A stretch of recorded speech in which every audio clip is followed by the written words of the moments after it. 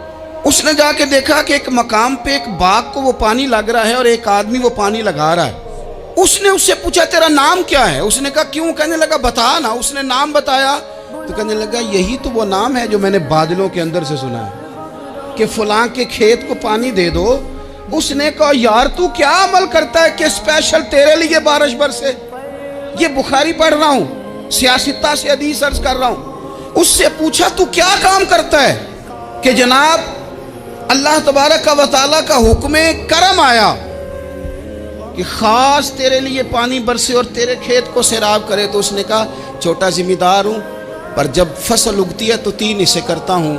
ایک حصہ اپنے بال بچوں پہ، بہن بھائیوں پہ خرچ کرتا ہوں، ایک حصہ پورا، اور ایک حصہ دوبارہ کاشتکاری پہ لگاتا ہوں، اور تیسرا حصہ خالص میں نے مسکینوں، یتیموں اور غریبوں کے لیے رکھا ہوا۔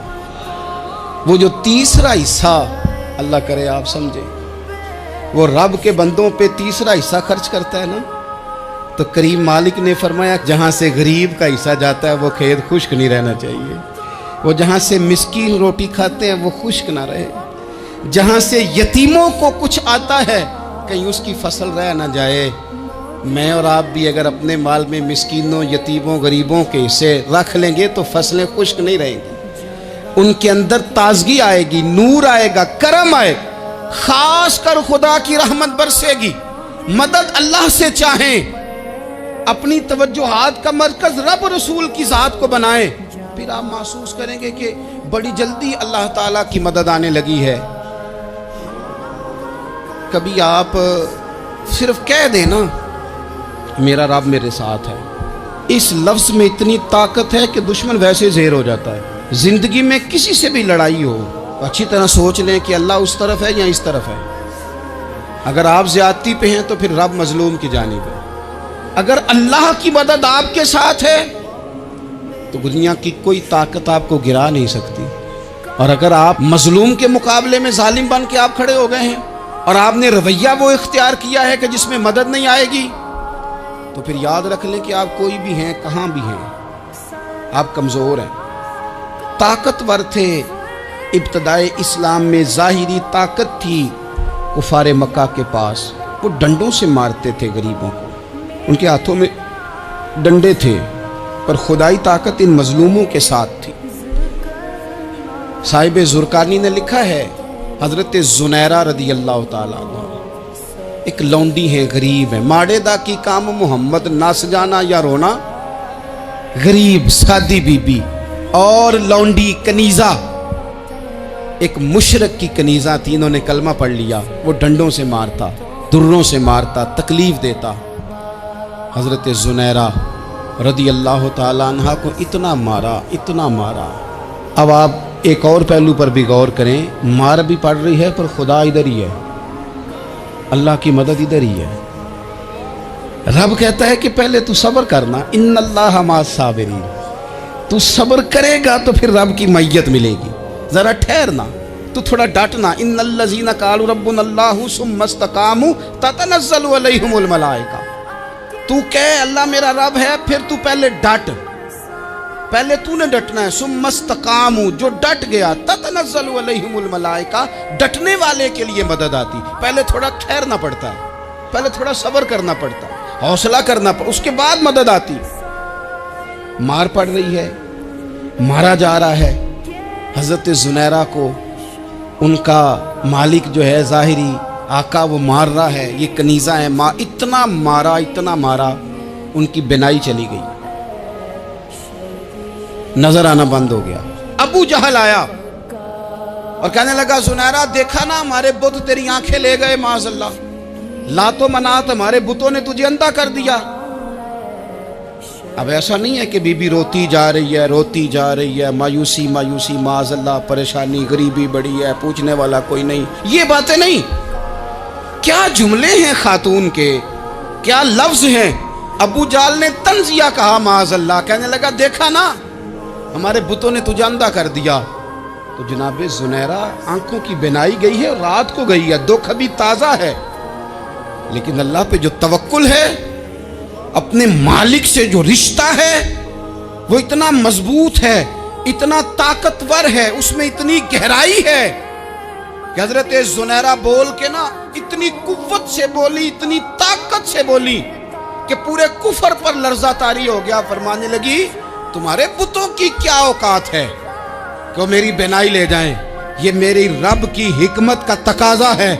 جب تک اس نے چاہا زنیرہ دیکھتی رہی، اور جب اس نے چاہا زنیرہ کی آنکھوں کی بینائی چلی گئی، اور اگر وہ چاہے گا نا تو بینائی واپس بھی کر دے گا۔ اگر ہو ذوق یقین پیدا تو کٹ جاتی ہیں زنجیریں، اگر وہ چاہے گا تو بینائی آ بھی جائے گی۔ حضرت زنیرہ نے رات کو یہ لفظ کہے، ابو جہل اور سارے کفار ڈر کے سن کے چلے گئے، آپ اطمینان سے آ کے بستر پہ سوئی۔ جب سویرے اٹھی تو اللہ نے آنکھوں کی روشنی واپس کر دی تھی۔ آنکھوں کی اب چھڑی پکڑی ہے، بازاروں میں گھومتی ہے، کہتی ہیں بلاؤ کدھر ہے تمہارے نعت و منات، دیکھو میرے رب نے روشنی واپس کر دی۔ آ کر میرے ساتھ ادھر آ، ستمگر ہنر آزمائے، تو تیر آزما ہم جگر آزمائے۔ بیمار لوگوں یاد رکھو، کہہ دیا ڈاکٹر نے کہ تو بڑا بیمار ہے، تو بڑا کمزور ہے، یہ ہو گیا وہ ہو گیا، تو ڈاکٹر اپنے علم کے مطابق بات کر رہا ہے، ہوگا تو وہ جو میرا رب چاہے گا۔ کمزور ہو جانا، پریشان ہو جانا، تکلیف میں آ جانا، پتہ نہیں بات ہو گئی ہے تو جانے کیا ہو جائے گا۔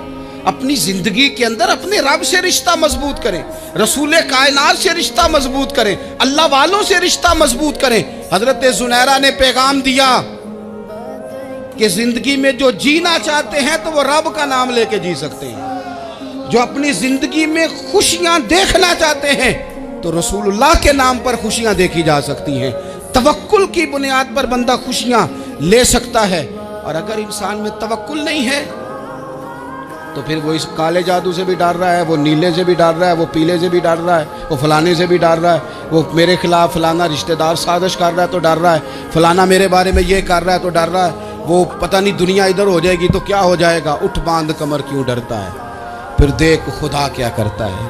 تو اس ساری گفتگو کا نچوڑ آپ کو یہ عرض کیا ہے، سب سے پہلے تو یہ کہ میدانوں میں مدد بھی اللہ کی، رزق میں مدد بھی اللہ کی، فصلیں خشک ہوں تو مدد پھر بھی اللہ کرے، تو پھر ساری مدد، اور اگر انسان بیمار ہو تو پھر بھی مدد اللہ کی۔ تو اپنے اللہ کی جانب توجہ کو بڑھائیں، آپ اللہ سے مدد کے سوالی بنیں۔